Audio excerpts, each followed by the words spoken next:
Hello friends, this is Deepak Singh और आज हम टॉपिक डिस्कस करेंगे आदि शंकराचार्य जी के बारे में। ये टॉपिक कल्चर के कंटेक्स्ट में, हिस्ट्री के कंटेक्स्ट में और आपके जनरल स्टडीज पेपर 4 में एथिक्स के कंटेक्स्ट में बहुत ज़्यादा इंपॉर्टेंट है, क्योंकि एथिक्स में आपका टॉपिक है philosophers western and as well as Indian. तो ये एक बहुत ग्रेट फिलोसोफर थे। तो इस कंटेक्स्ट में ये टॉपिक आपका prelims as well as mains के लिए बहुत ज़्यादा इंपॉर्टेंट है। तो उसी कंटेक्स्ट में मैं आपसे कुछ क्वेश्चन पूछूंगा and again I will be discussing this topic in a 3C approach, that is comprehensive. सारे डायमेंशंस कवर करूंगा कंसाइज वे में। थोड़ी देर में आपको सारा टॉपिक समझा दूंगा एंड कंटेम्प्रेरी मैं ये भी डिस्कस करूंगा, क्योंकि मैं क्यों ये टॉपिक डिस्कस कर रहा हूं, क्या कंटेक्स्ट है इस टॉपिक का डिस्कस करने का। क्योंकि मोदी जी की ये फोटो अभी वायरल हुई थी। मोदी जी अभी कहीं पे गए थे, वो स्टेट का मैं नाम भी बता दूंगा कहाँ पे उन्होंने ट्रैवल करा था, किस जगह पे गए थे, क्योंकि उसके कंटेक्स्ट में मैं कुछ क्वेश्चंस भी आपसे पूछूंगा लेक्चर स्टार्ट करने से पहले। तो ये उनकी फोटो उन्होंने ट्वीट करी थी, वायरल हुई थी, कि उन्होंने आदि शंकराचार्य जी का 12 फीट का एक स्टैचू उन्होंने अनवील करा था। तो इस कंटेक्स्ट में ये फोटो लॉन्च हुई थी, देख सकते हैं आप मोदी जी ने क्योंकि स्टैचू भी आपका ग्रेइश और ब्लैक कलर में है। मोदी जी का भी सूट भी पूरा ड्रेसिंग सेंस उस दिन पूरा ब्लैक था, उन्होंने ब्लैक चश्मे भी लगाया हुआ है।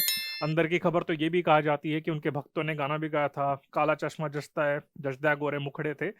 पर उस चीज पे मैं नहीं मानता। पर किस चीजों पे मैं मानता हूं, वो कुछ मैं एमसीक्यूज पे मानता हूं, कुछ मैं क्वेश्चंस पूछना चाहता हूं आपसे। आपने प्रीवियस लेक्चर में भी देखा होगा कि मैंने आप लोगों से कुछ क्वेश्चन पूछे थे। तो आज भी मैं लेक्चर स्टार्ट करने से पहले कुछ क्वेश्चन पूछूंगा। एक केबीसी खेलते हैं, उसमें आपको अमाउंट तो नहीं, पर हो सकता है कि स्कॉलरशिप आपको प्रोवाइड कर दी जाएगी अगर आप रेगुलरली यूट्यूब पे हमारे कमेंट करेंगे। तो मेरे कुछ क्वेश्चन है आप लोगों से, और इन क्वेश्चंस के बाद मैं आपको लेक्चर भी डिटेल में आपको समझा दूंगा। तो पहला क्वेश्चन ये है कि जो केदारनाथ जगह है, ये आपकी कौन सी स्टेट में है। अगर आपकी ऑप्शंस हो सकती हैं आपकी, इसमें उत्तराखंड है, हिमाचल प्रदेश है, और या फिर आपकी उत्तर प्रदेश है। तो ये आपकी कुछ ऑप्शंस है, तो कौन सी स्टेट में है।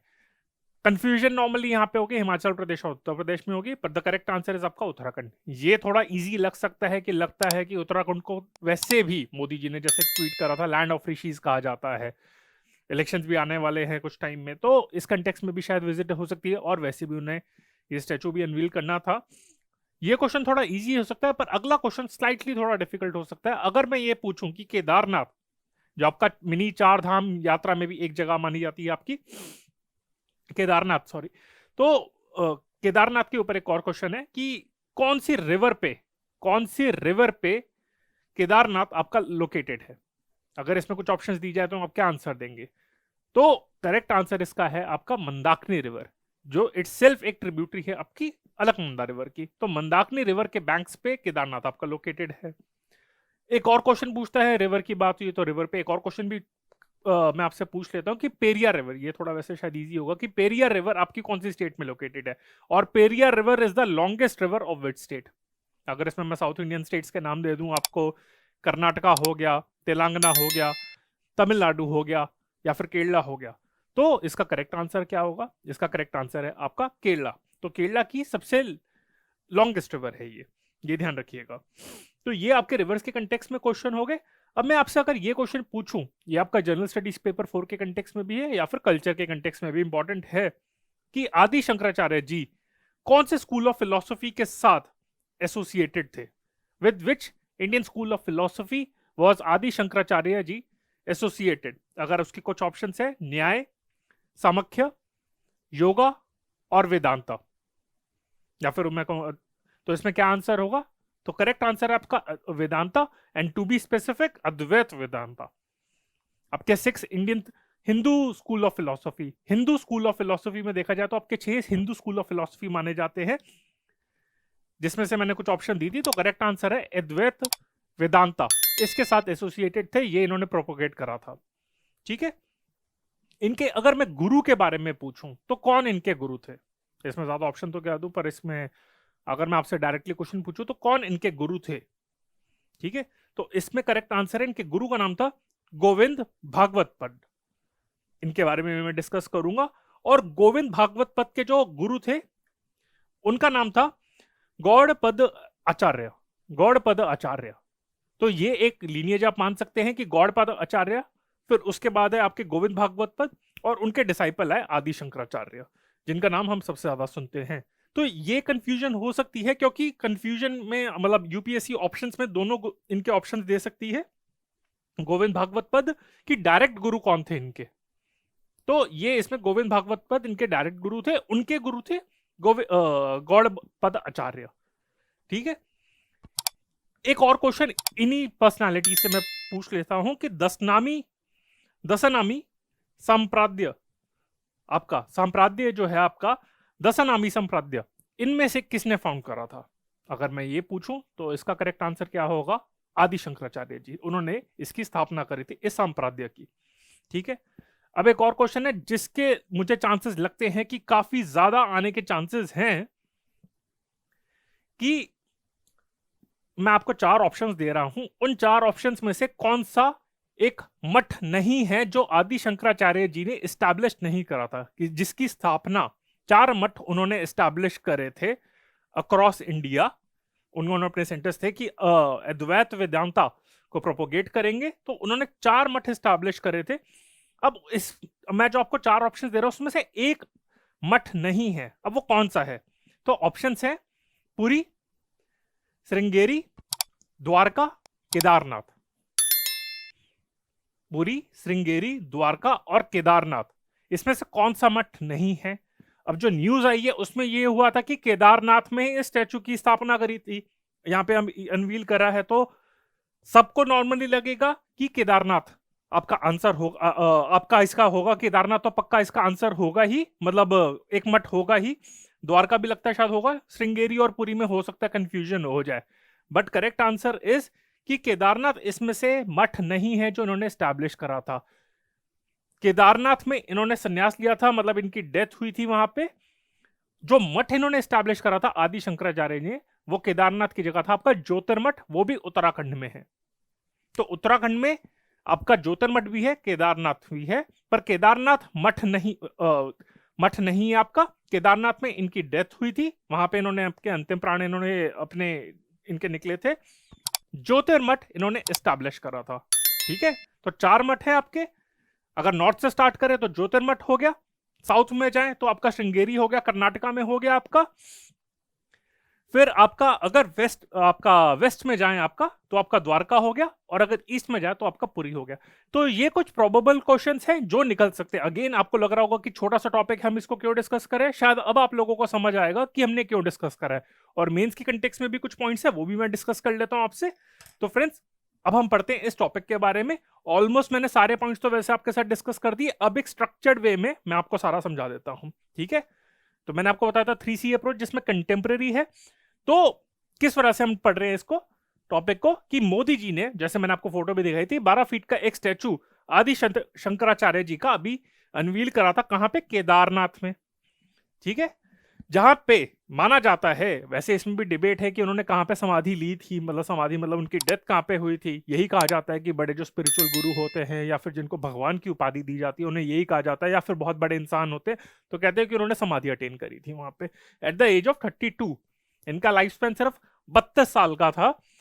तो केदारनाथ में यह माना जाता है कि इनकी समाधि इन्होंने ली थी। तो और केदारनाथ आपका कहां पे है? ये केदारनाथ आपका केदारनाथ टेंपल की वजह से सबसे ज्यादा फेमस है, क्योंकि जहां पे अभी कुछ टाइम पहले, कुछ सालों पहले वहां पे फ्लड्स भी आए थे, जिसके चक्कर में डिस्ट्रक्शन भी काफी हुई थी उस एरिया में, फिर रेनोवेट भी करा जा रहा था। तो केदारनाथ टेंपल है जो भगवान लॉर्ड शिवा, हिंदू माइथोलॉजी में अगर देखा जाए तो लॉर्ड शिवा एक है जो त्रिमूर्ति में से एक भगवान है, तो लॉर्ड शिवा को डेडिकेट करा जाता है। और यह भी कहा जाता है कि Adi Shankaracharya ji is a reincarnation of lord Shiva. यह भी कहा जाता है, मोदी जी ने भी कहा था कि लॉर्ड शिवा का रीइंकारनेशन है, और भी काफी लोग कहते हैं, तो यह माना जाता है।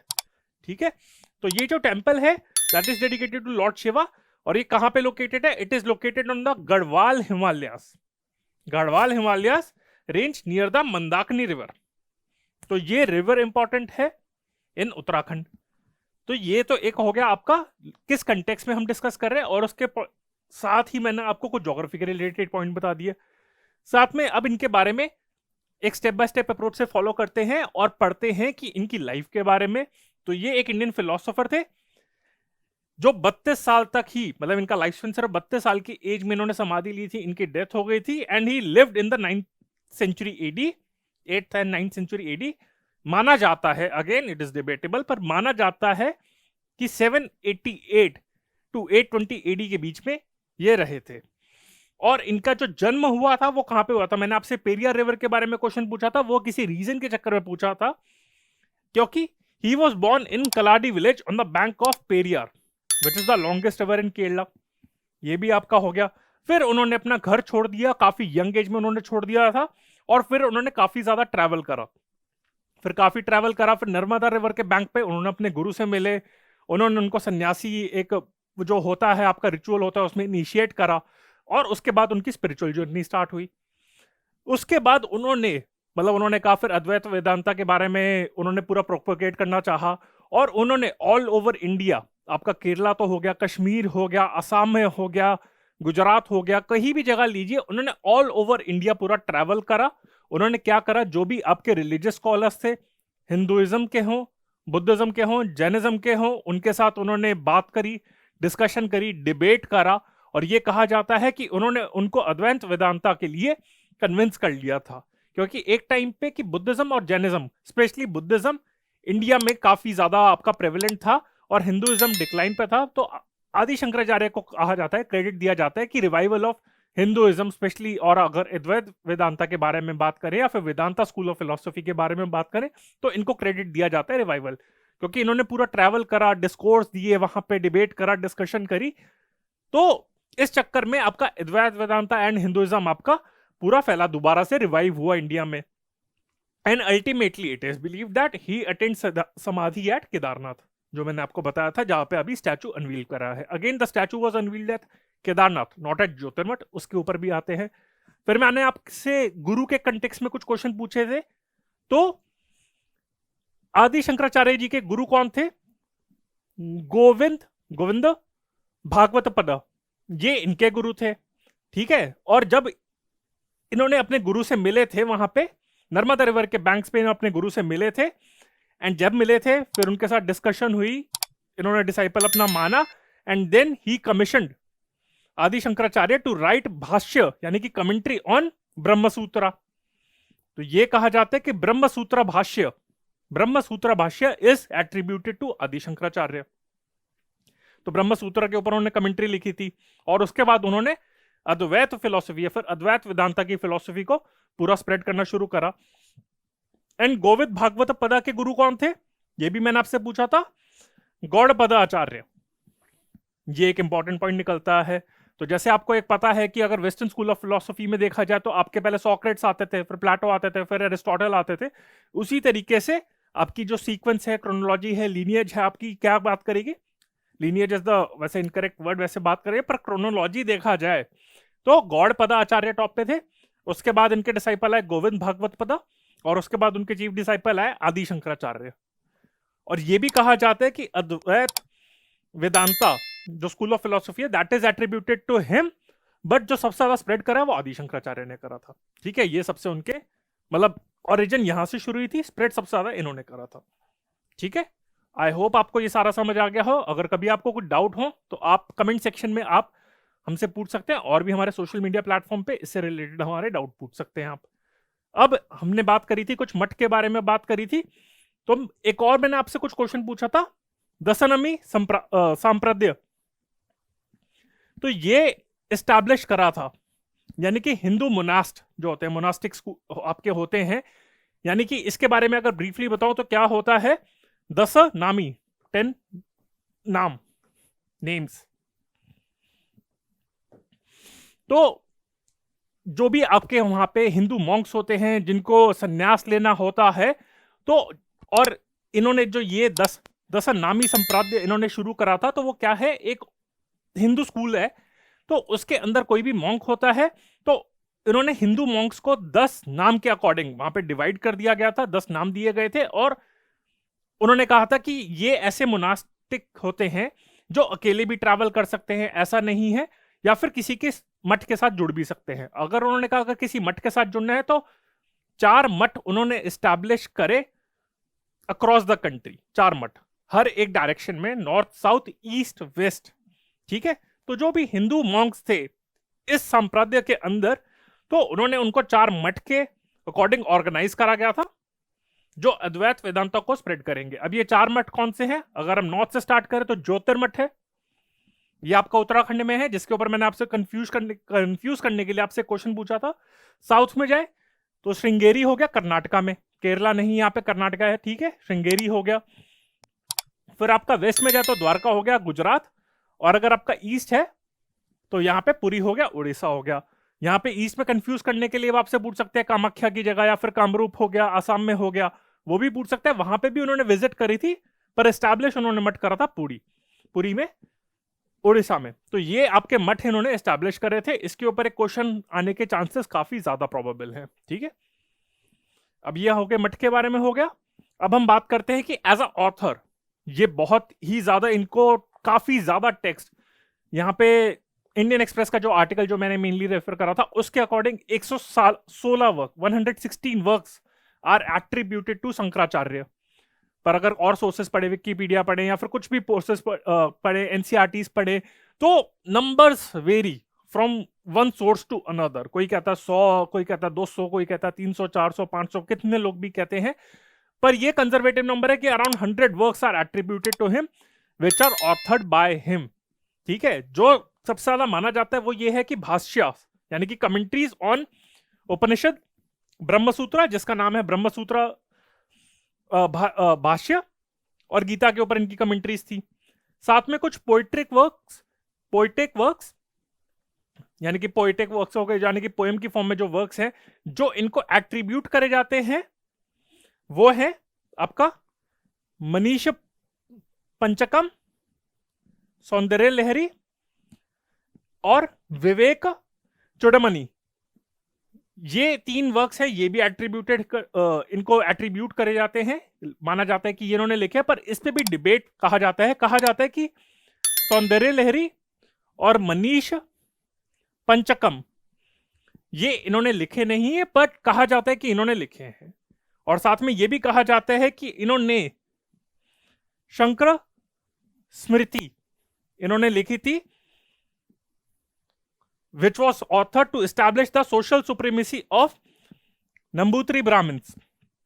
बट ये भी डिबेट करा जाता है। तो काफी सारे वर्क्स है, क्योंकि ये कहा जाता है कि इनके आने के बाद, आदि शंकराचार्य के आने के बाद, काफी लोगों ने शंकराचार्य के नाम से कुछ वर्क्स लिखने शुरू करे, so as to gain more legitimacy among the masses. तो इसी वजह से कंफ्यूजन भी होती थी। उस टाइम पे आरटीआई भी नहीं होता था, तो इस चक्कर में उस टाइम पे बहुत पुराना टाइम होता था, पता नहीं चलता था, इतनी मतलब कोई प्रेजेंस तो थी नहीं उस टाइम पे सोशल मीडिया के प्लेटफॉर्म्स के थ्रू या जैसे भी, तो पता लगाना मुश्किल था। तो कोई भी शंकराचार्य का नाम यूज करता था इनकी डेथ के बाद या फिर इनकी समाधि लेने के बाद, और कहा जाता था कि ये इन्होंने लिखा है, पर ऐसा नहीं होता था। तो डिबेट है कि ये टेक्स्ट भी इन्होंने लिखे या नहीं लिखे, बट अगेन माना जाता है कि इन्होंने लिखे, but some people do debate it, ठीक है। ये हो गया। और हम अद्वैत वेदांता के बारे में बात कर लेते हैं। It is one of the 6 system. अगर हम अद्वैत वेदांता के बारे में बात करें तो मैंने बताया था कि हिंदू स्कूल ऑफ फिलोसफी, उसमें 6 स्कूल्स ऑफ हिंदुज्म है, जिसमें से वेदांता एक है। मैंने आपसे और भी कहा था, न्याय है, योगा है, सांख्य है, ये सब भी है, वेदांता है। और वेदांता में भी सब टाइप्स है। अद्वैत वेदांता, अद्वैत का मतलब है non duality, non dualism. Non dualism का मतलब है, वैसे तो बहुत ही ज्यादा डीप स्कूल ऑफ फिलोसफी है, इस पे तो पूरे दिन हफ्ते भी लग सकते हैं समझाने के लिए, पर यहाँ पे मैं आपको समराइज करने में समझाऊं तो ये कहता है सिर्फ यही है कि रियलिटी आपकी ड्यूअल नहीं है, सिर्फ एक ही रियलिटी है, एक ही ट्रूथ है, दैट इज ब्राह्मण, that is pure consciousness, supreme reality. तो ये अद्वैत, अद्वैत का मतलब है नॉन ड्यूअलिटी, यानी कि सिंगल। तो वो सिर्फ कहते हैं कि एक ही ट्रूथ है, दैट इज ब्राह्मण, that is pure consciousness, ultimate reality. और एक जो फेमस कोट इनको एट्रीब्यूट करा जाता है, जो इनकी फिलोसॉफी को समराइज करता है, वो आपने पढ़ा ही होगा, ब्रह्म सत्यम जगन मिथ्या जीवो ब्रह्म व ना परा, यानी कि ब्रह्म alone is real, this world is an illusion, यही कहा जाता है। एंड द जीवा इज नॉन डिफरेंशिएट फ्रॉम ब्राह्मण। तो ब्रह्म सत्यम जगन मिथ्या जीवो ब्रह्म ना परा। तो ये कोट है, ये एस्से में कोट करने के लिए, या फिर आपकी फिलोसॉफिकल डिस्कशन चल रही है किसी के साथ, तो ये आप कोट वैसे भी यूज कर सकते हैं अपनी लाइफ में, एस्से में भी और एथिक्स के पेपर में लिखने के लिए भी। तो फ्रेंड्स, ये मेरा लेक्चर था आदि शंकराचार्य के ऊपर। अगेन आई होप अगर आपको अच्छा लगा हो तो डू कमेंट ऑन दिस हमारे यूट्यूब चैनल पे, फेसबुक पे, इंस्टाग्राम पे, टेलीग्राम पे, यूट्यूब पे। तो अगर आपको लेक्चर पसंद आया हो तो लाइक करिए, कमेंट करिए, सब्सक्राइब करिए और सारे सोशल मीडिया प्लेटफॉर्म्स पे हमें फॉलो करिए। कोई भी आपकी क्वेरी है तो हमें कॉल करिए। Okay friends, I hope you like it. This is Deepak Singh on behalf of AQ Bias। Bye, thank you.